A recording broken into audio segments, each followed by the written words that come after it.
saya ada soalan. Kenapa mercun tu mesti dipasang secara terbalik? Mungkin kerana suspek berusia 34 tahun itu berada dalam keadaan mabuk. Anda mabuk, anda cuai, anda tahu mercun itu berbahaya. Dan akibat kebodohan anda, 22 orang termasuk kanak-kanak terpaksa menanggung kesan fizikal dan trauma seumur hidup.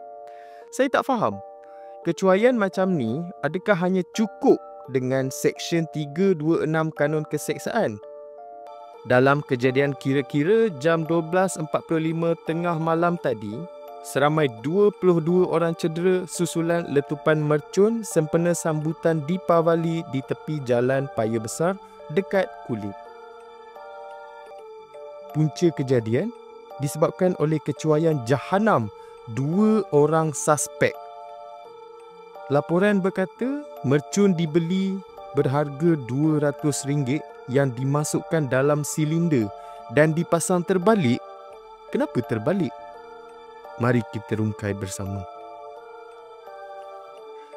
Di Alor Star, polis menahan 2 lelaki bagi membantu siasatan berhubung kes letupan mercun yang berlaku sempena sambutan Deepavali di Kulim pada Ahad, sehingga menyebabkan 22 individu cedera.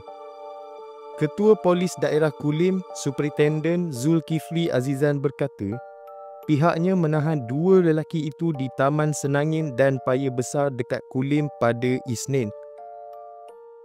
Berdasarkan rakaman video berdurasi 22 saat berhubung kejadian itu yang tular di media sosial, suspek pertama berusia 34 tahun beralamat di Bandar Baru Sentul, Kuala Lumpur. Bekerja sebagai khidmat pelanggan dan mempunyai 1 rekod jenayah lampau. Suspek kedua berusia 23 tahun beralamat di Jalan Paya Besar Lunas. Seorang pembantu kedai juga mempunyai 1 rekod jenayah lampau. Siasatan awal mendapati kedua-dua suspek sedang lepak bersama dengan beberapa rakan lain di kawasan kejadian.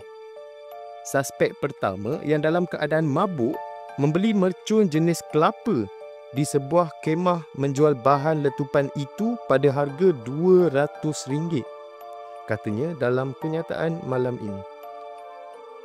Beliau berkata, suspek kemudiannya memasukkan mercun itu ke dalam sebuah silinder yang tersedia di tepi jalan dan pada waktu itu rakan-rakan lain dan